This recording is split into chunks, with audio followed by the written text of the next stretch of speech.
My name is Lena Waskahat, and I was born and raised here in Frog Lake.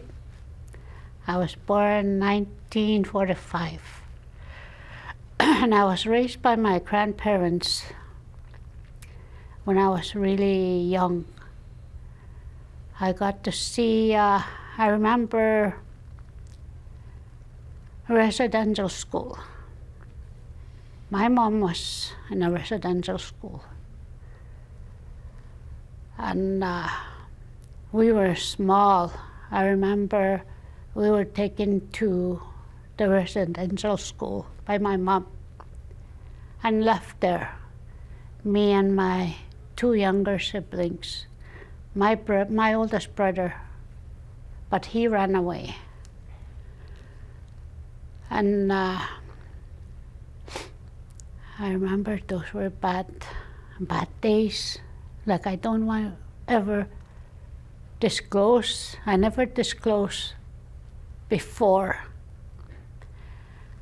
But it brought bad memories for me when I was about 6 years old. And then my dad came there because I was just crying, and they didn't know why. I was crying and crying all the time. I got sick. My dad showed up and he took us out. He just brought us out. Brought us home to my kokum's place, and that's where I remember, like I woke up when I was 8 years old, and then I started day school. And I black out those 2 years. But I have good memories with my kokum and mushom. They had a little farm down by the lake. We used to milk cows and feed horses. That's what my mushom taught us. To milk cows and to feed horses. And he used to take us to the lake when he was fishing. In the winter time, he was ice fishing. So he taught us that. But I lost all that when we moved up to start day school.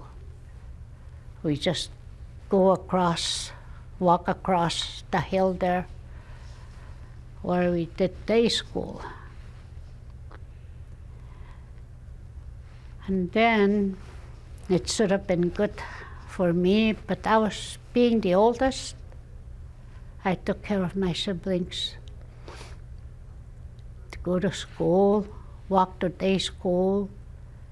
But then I was abused at day school too. But I managed to stay in school until I was 16. And during those times at day school, I did apply for day school. You know, when they started applying. And what I remember about that was when I first started school there, I was 8 years old. So our hair was all being cut because they say we had chuchuak, which means lice. So they cut our hair. And that was just not too far from here. But I did my best. I was told, my dad told us kids, do good in school. You're going to go to school every day while I go work for Munyaok across the lake. So that's where he spends his days, by working with the farmers so that he can provide for us, because there was 8 of us.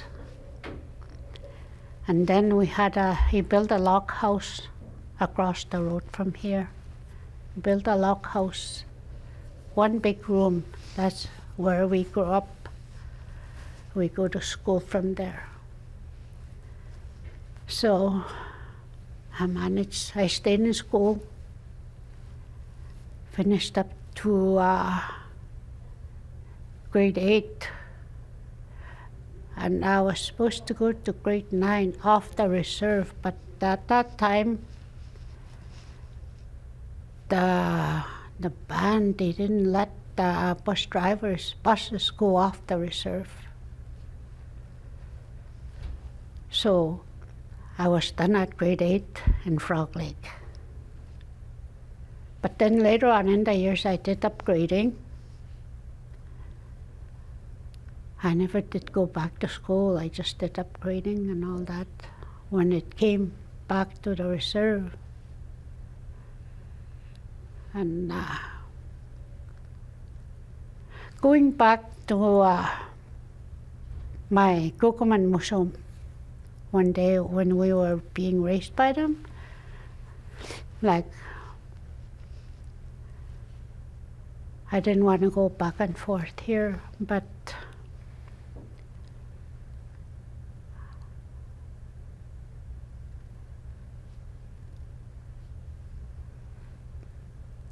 it's hard for me to remember those years, but some are good.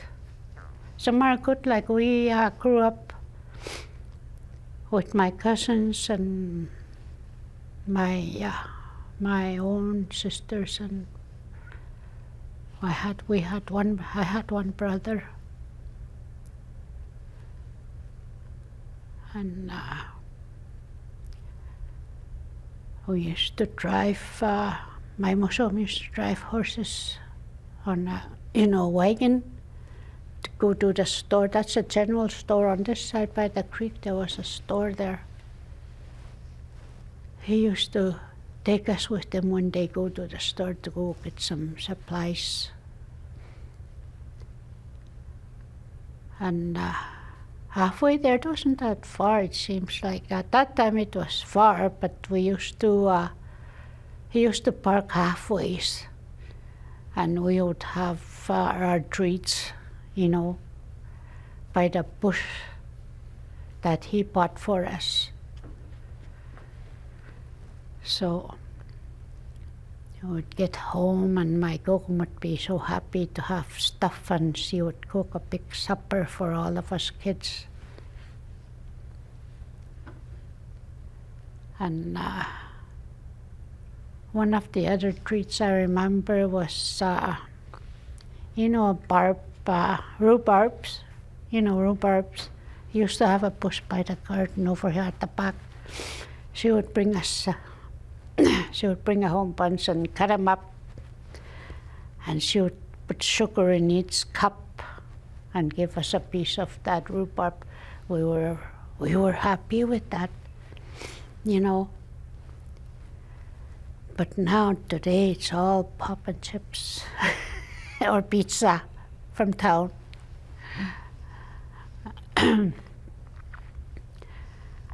Yeah, some were bad and some were good those days. I never did disclose much. My days, all I can remember was residential school.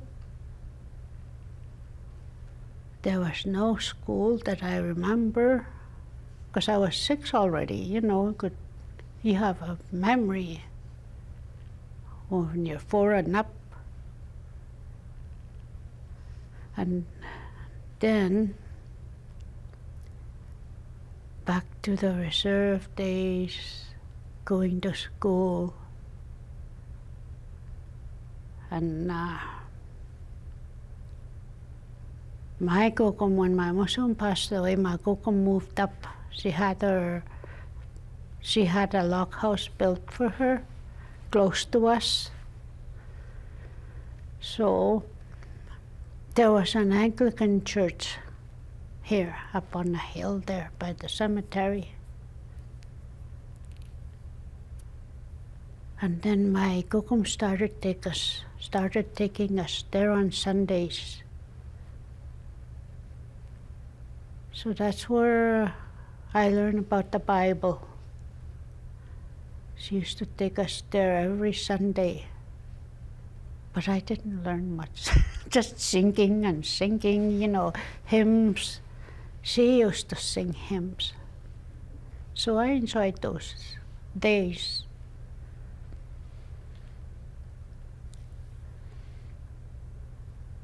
And then to talk about I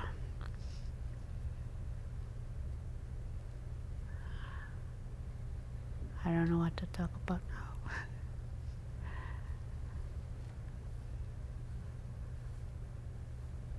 It's hard for me to get out of that, those memories of residential school.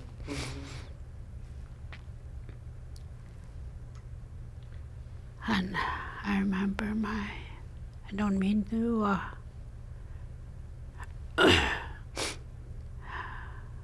it was just mainly my kokum and my siblings and my dad. I couldn't remember too much about my mom. I don't know how many years she spent in residential school. They never talk about it. She never talk about it. Even one of my aunt was at Anialek residential school. And her too, she never talked about anything about that. So going from there, I guess that's where it came from. I could never talk about it. And then my museum used to tell us stories. We used to have a evening story time before bedtime. He used to tell us stories about, what I remember is more like fairy tales, And then my kokum said one time, you should tell the story about the rebellion, the bad kamaya kamga. I guess that's what you say, rebellion. Because he used to say, kaki maya kamga. Kaki atsumustawa tsukuke, kaki maya kamga spi. And then my kokum said, and was asking Musum that. Then my Musum said, muichaskwa, msikitowi. Eko tahti msikitokta, nkaitsumustawawak. So that was the end of that. My Musum didn't told my kokum not to tell us anything about that yet, rebellion, because we were not old enough. But my kokum said, I will tell them what I know, what I remember my mom telling me. That was her mom, because she knew everything about that rebellion. My kokum told us this. Kayas, kakimaya kamka. Ekip machihatsik, skoy wakoke. Ekip machihatsik an he. I miinoa Cameron, eki sikasot. Ikuana, eki kasut. Skoa, eki kasuikot. Ep machihot. Usam hikusta kustakan pahatsuko ai miinoa hasaimsta hei mai hasaimitset em pahatsik ai miinoa. Peakuhak ep machihatsik skoak. So to this day, it's the woman that saved that guy named Cameron. It's all I remember about my kokum telling me that. And then after so many years, I didn't hear anything about the rebellion, Frog Lake massacre. I was interested in that after so many years. My late husband bought this book called The Land of the Red and White, it's called, I think. And he had bought that. And I had read some of it. And it seemed true, what it says on that about so many people, telling about it. And I never went back to that red book because I started raising my kids. I was so busy with my kids to do all that, to learn about it. I did hear some of it over the years, like somebody would ask me if I knew anything about, it's just not too far from where I live. It seemed, sometimes I don't know what to think about that. Like it happened in Frog Lake. How come nobody was talking about it more? Shortly after it happened, everybody seemed to, cover it or what? Because it's not Frog Lake. The Frog Lake has nothing to do with it. It's from outside people that did the most, horrendous things that killed so many people there. Like when that monument, I didn't even know when that monument was built. That's how much I was involved in stuff like that. I was so busy taking care of my kids, because that's what my dad had told me. My dad told me that once you are married and have kids, you stay home and take care of your kids. You have nothing else to do but take care of your kids. Love them, teach them stuff that you know. Yeah, sometimes I think I'm going back and forth. It's okay. What do I do now? Are there any questions? Do you think it should be not called the Frog Lake Massacre anymore? Do you think it should be called something different, Well, that's what people know by Frog Lake, the massacre. But I wouldn't know what else to call it. That's what it was, You have to tell the truth of what happened. If my kids ask me,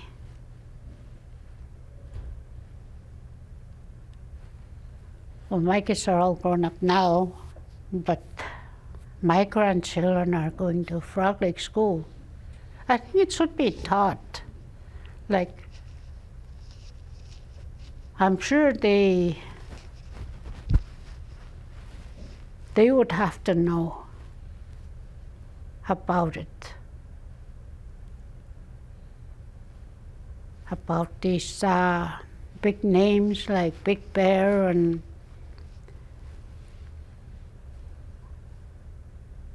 come to think of it, I have to put a little humor in there.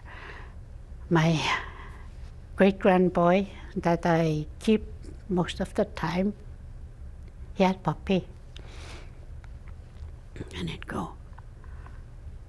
And he says, his name is going to be Waskahat. You know what that means? That means bear. And then when he gets big, he's going to be a big bear. You know what that is, Kokum? That was a chief's name. So I didn't even dawn on me to ask him about it. He says he's 10. But he must have heard something. I should have asked him, what do you know about the chief Big Bear? And of course we had seen some pictures and he had shown me it. So now his interest is on that. He's going to ask more questions about it, I think. Yeah. So I'm going to have to teach myself more on that too. All these big names, like he knows a drum group, Wandering Spirit. Like there used to be a drum group where his museum used to be in. And that's one of those guys' names that were on that, I don't know what he had in that, the group.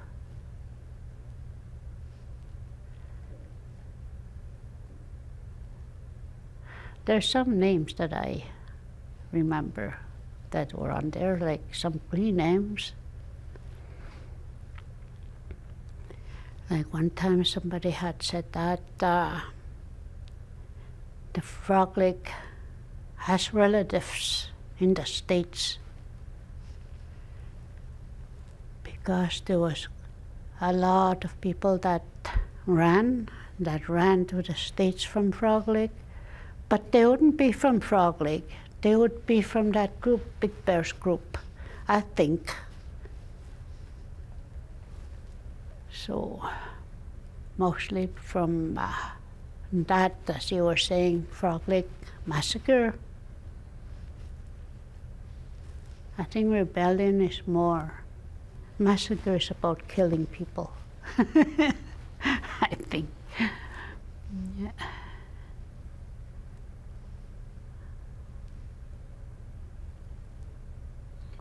How does it make you feel thinking about that history that happened here? Like as a Frog Lake member, how do you feel about it, thinking back on it? Thinking back on it now that I'm at that age where I think about stuff like that, what my kukum used to tell me.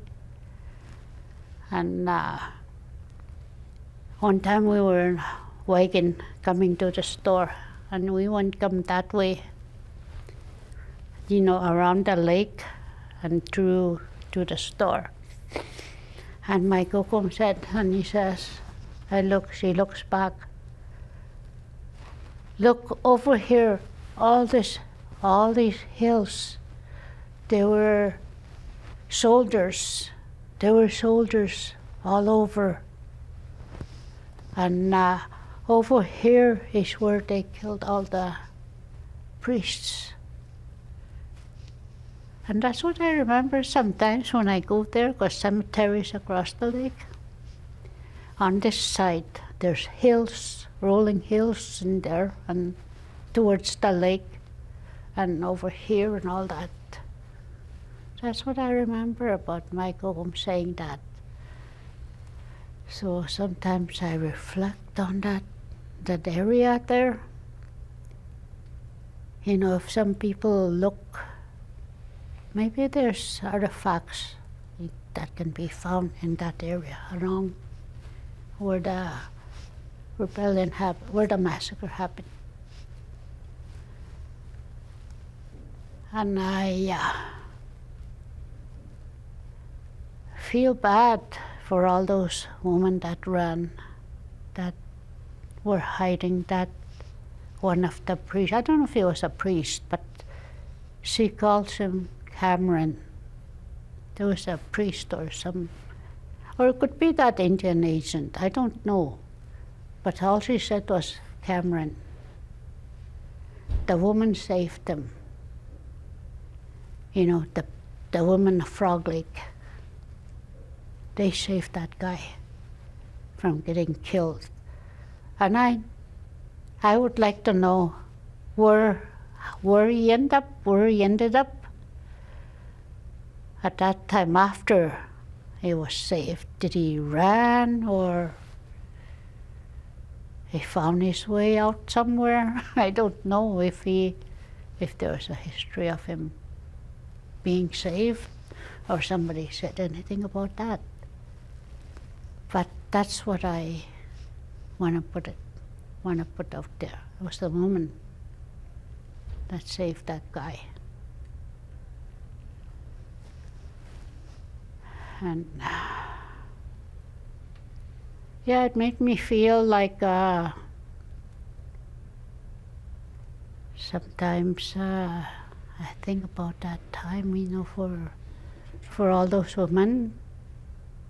And where were the kids? I wonder about the kids, if there were kids there. But then Frog Lake was not too many. Frog Lake knew about that, or what? I don't know. I would like to know. I wish there was a storyteller to tell about all this, get some young people together and get them to ask questions, what they want to know about the Frog Lake Massacre. I haven't even taken my grandkids over there, because I'm sure my kids didn't go there either, because they made the monument. They make some posts along the way on the other side. So that'll be interesting for them too. I would like to know what they want to know.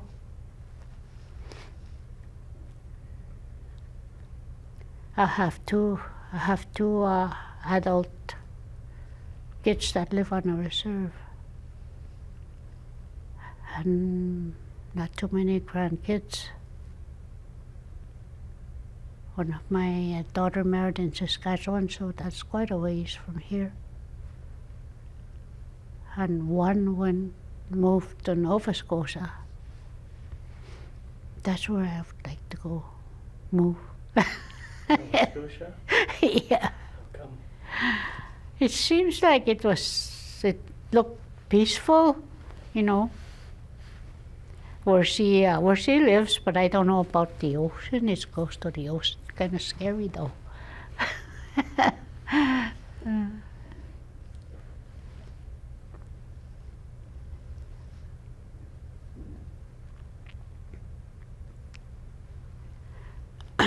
And then my late husband became into the council in the 80s. In the 80s. 82 he became chief. I think it was 82. So he was in the council for about 12 years. So I was never involved in what he's doing. I was home with the kids. My kids were going into high school, so I supported them in everything they do, and sports and all that, field trips. And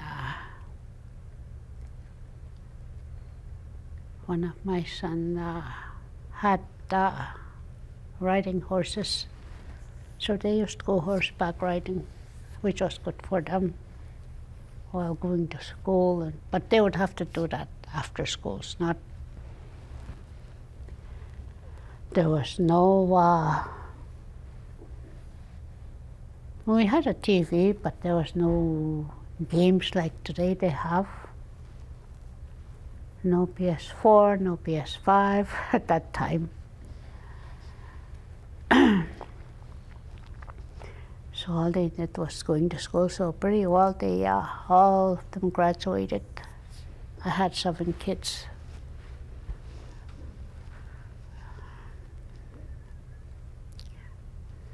But I had losses too. People tell me how do I get through? How come you don't have gray hair? Because he doesn't stress. Oh, high stress. But you know what kept me going and patient with going through all my losses was my hands. I do a lot of stuff with my hands. I do gardening, which I started a couple years ago. But before that, I did a lot of beadwork. So you work with my hands. You learn to be patient when working with your hands. I did a lot of beadwork. My son danced, so I did beadwork for him the last probably 20 years. Then I started working with my grandkids' beadwork and their house stuff. In the summertime is when I take pride when I see them wearing my stuff and all that, watching powwow. Those are my summer days. But during the winter time, I keep busy with my beadwork. Because I lost three of my kids. This is hard for me too when I talk about they went on ahead of me. My oldest son got into an accident in 2006.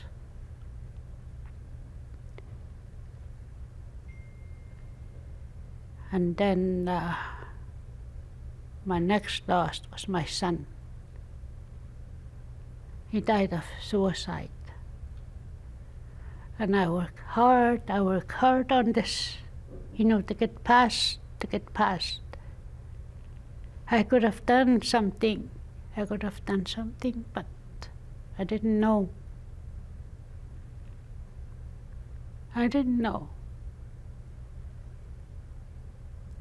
He didn't tell anybody anything. He was just gone, just like that. And that's what I mean. You have to find a way to get past this. And my sickness, my daughter, 2013, my daughter left me. She had cancer. She was fighting for how many years? Had to go through dialysis. But she got well. One of her brothers gave her a kidney transplant. And that's the one that did the suicide, that gave her sister his kidney.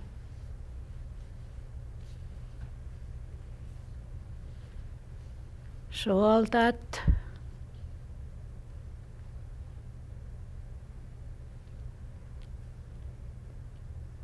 so many years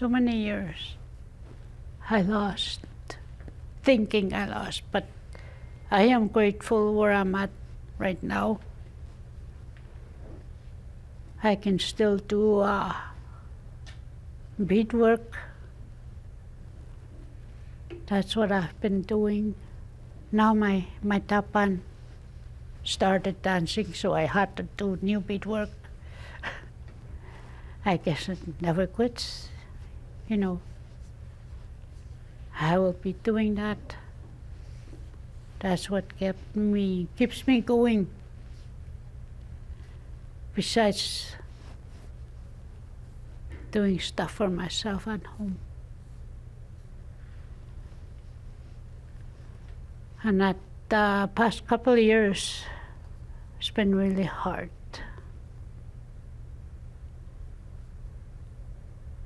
But one thing I'm grateful for is that the health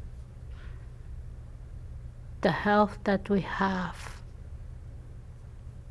daily, you have to be thankful daily, every day that you have. Because you never know.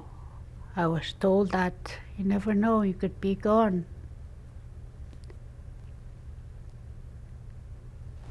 Because I have lost so many friends and people that I have worked with over the years, the last 2 years.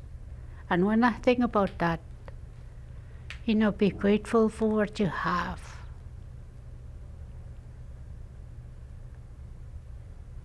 Sometimes I forget, but God forgives you. If you forget, God forgives you as long as you keep doing that and helping people. And one thing I wanted to tell the young people mostly, young men, respect is what you have to do. Respect all the women. Respect your mom. Respect your kukum. If you still have your kukum, you have to tell her you appreciate your kukum, your mom, your sisters. You all come from women.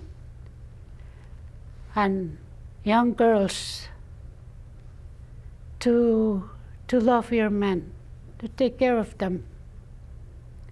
Love your dad. Love your brothers. Respect them. That's what I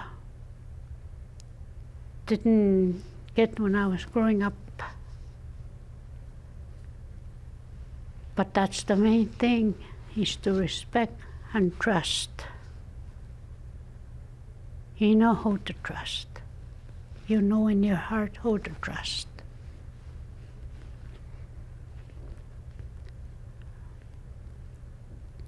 I don't know what else I can say. But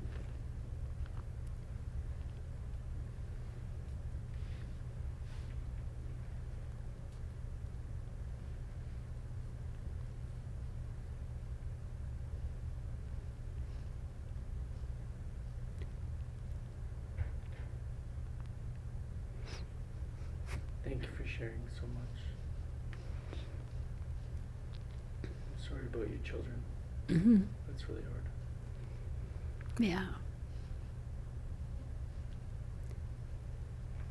It's tough to heal that wound. Wounds. Yeah, takes a while, but takes a while.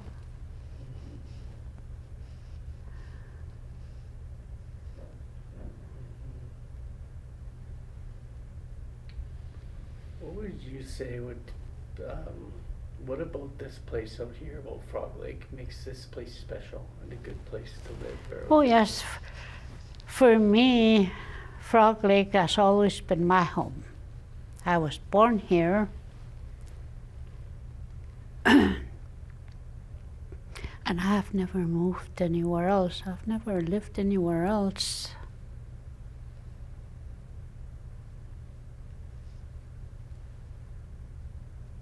I guess when I was born during the summer. And my Musum took his wagon and his horses. Of course, my dad went along too, and they drove my mom to Elk Point Hospital there for my mom to have me.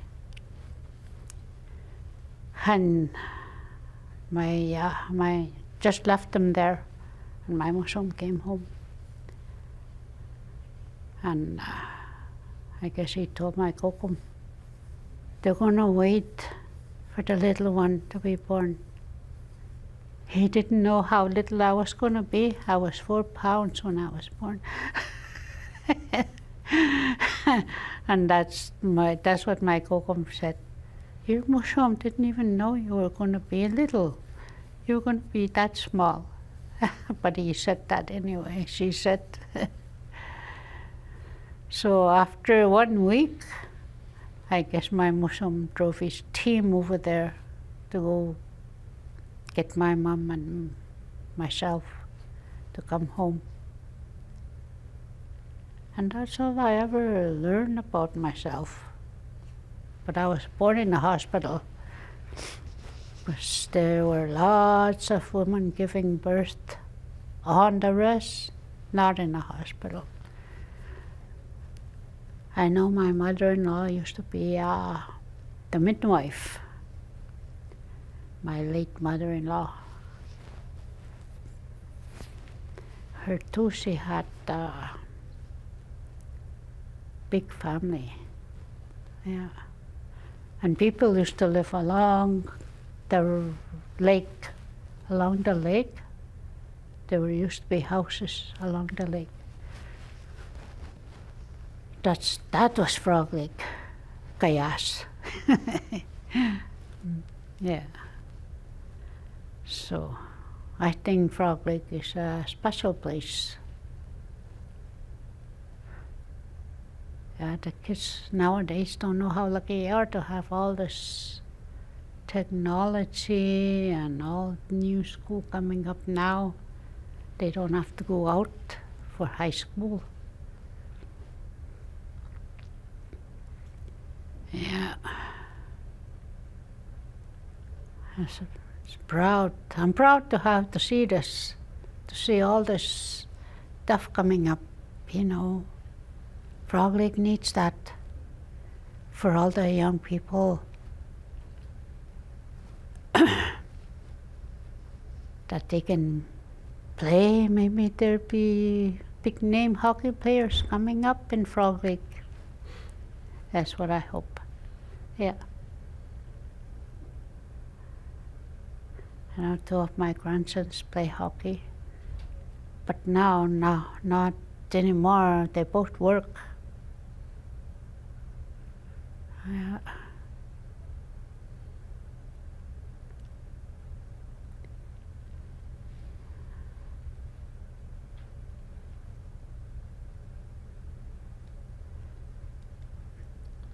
Do you think people should be more grateful for what life is like now and versus how it used to be in the old, you know?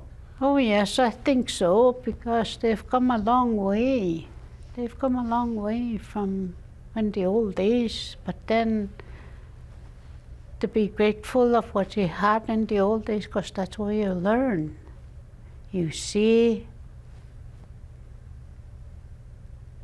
what we used to have and what we have now.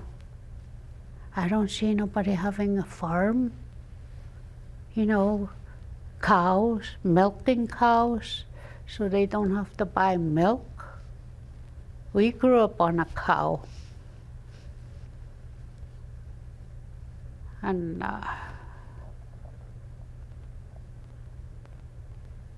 yeah, people should be grateful for what we have now. A lot of new things,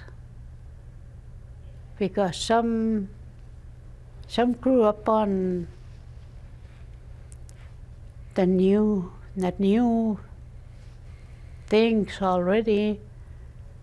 They don't remember what it was like back then, in the old days. But we cannot live back in the old days. All we can do is think about what we learned from there, what we had. I know there's a lot of people gone now that should be telling the stories. But now, us, we should be telling what it was like, what we remember what it was like. I try. So I was telling my son what I remember about how it was like when I was growing up. His dad, his late dad,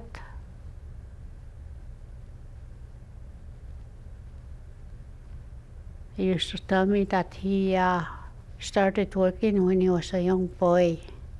Started working, farmers across the reserve here. They used to hire them to work for them, so that's how they learn, doing all that. And then during the summer, they used to go work south, the sugar beet. That's how they went to go make their money at that time. But that's all I remember.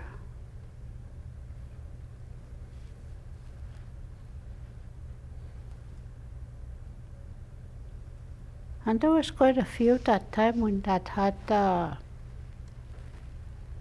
like cows and horses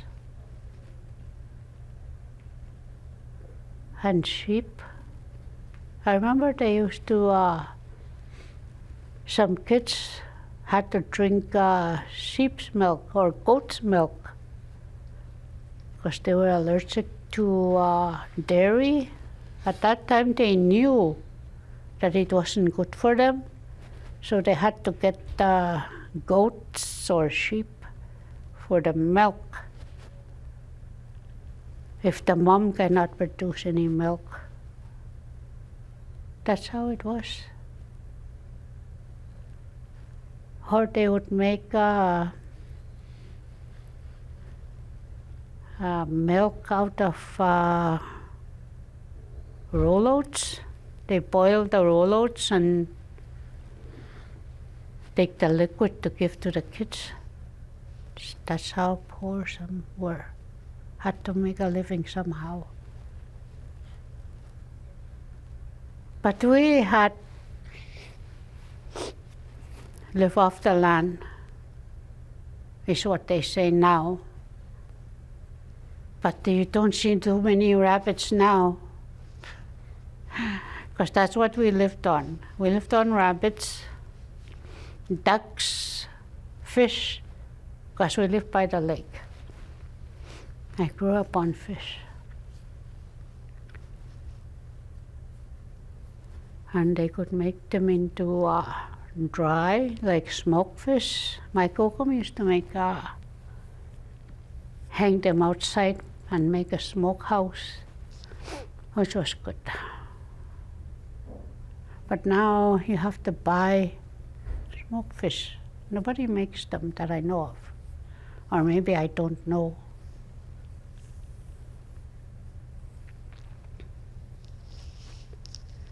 But anyway, that's all I know. Thank you for sharing so much with us today. I really appreciate it. Yeah. It's not always easy remembering or talking talking about certain things, but I appreciate it all. Yeah. You Like I could have talked Cree all the way through. That's how fluent I am. But then you wouldn't know what I'm talking about.